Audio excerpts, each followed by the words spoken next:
You hear the term state of emergency thrown around, but what is it really? Well, it's one of the most serious moves a government can make, and it just happened in Nigeria's Rivers State. So the big question is, what pushed things to this point, and what does it actually mean for the people there? Let's unpack it. Okay, so this is the statement that kicked everything off. President Tinubu declared a state of emergency in Rivers State. And look, this isn't just another headline or some political chatter. This is a serious signal that the old rulebook just got thrown out the window. So, why? Why now?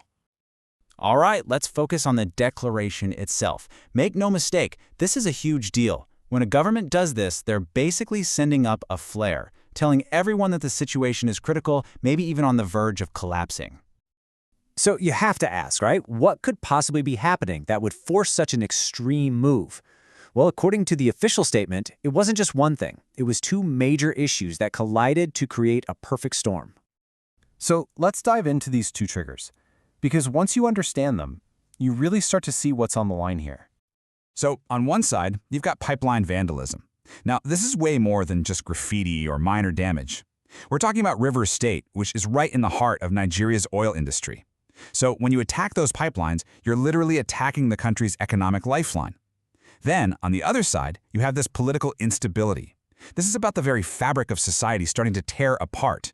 So think about it. Your economy is under direct physical assault, and your government is in chaos. That's a crisis that goes way beyond what normal law enforcement can handle.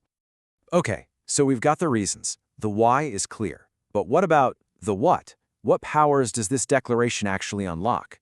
What really changes for people on the ground?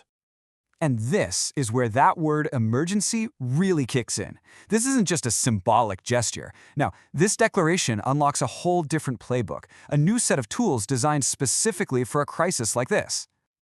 You can almost think of it like the government hitting a giant pause button on business as usual. The whole point is to cut through red tape, bypass the usual slow processes, and just act fast. It's about deploying emergency plans to get a grip on the situation and regain control. It's absolutely a high-stakes move, but it's designed for a high-stakes problem. So now when you put it all together, the picture becomes a lot clearer, right? You have these two massive problems, economic sabotage and political chaos, and now you see the response, this powerful declaration. This wasn't a random shot in the dark. It was a very specific tool chosen for a very specific and very dangerous crisis.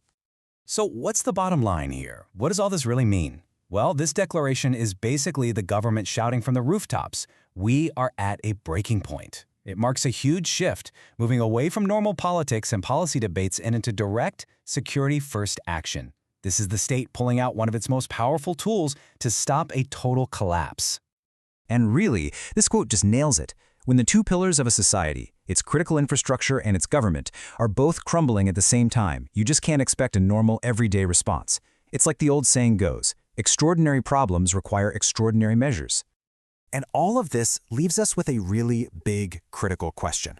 It's a question that, honestly, every single society has to grapple with. Where do you draw the line? At what point does a crisis become so severe that it's okay to suspend the normal rules?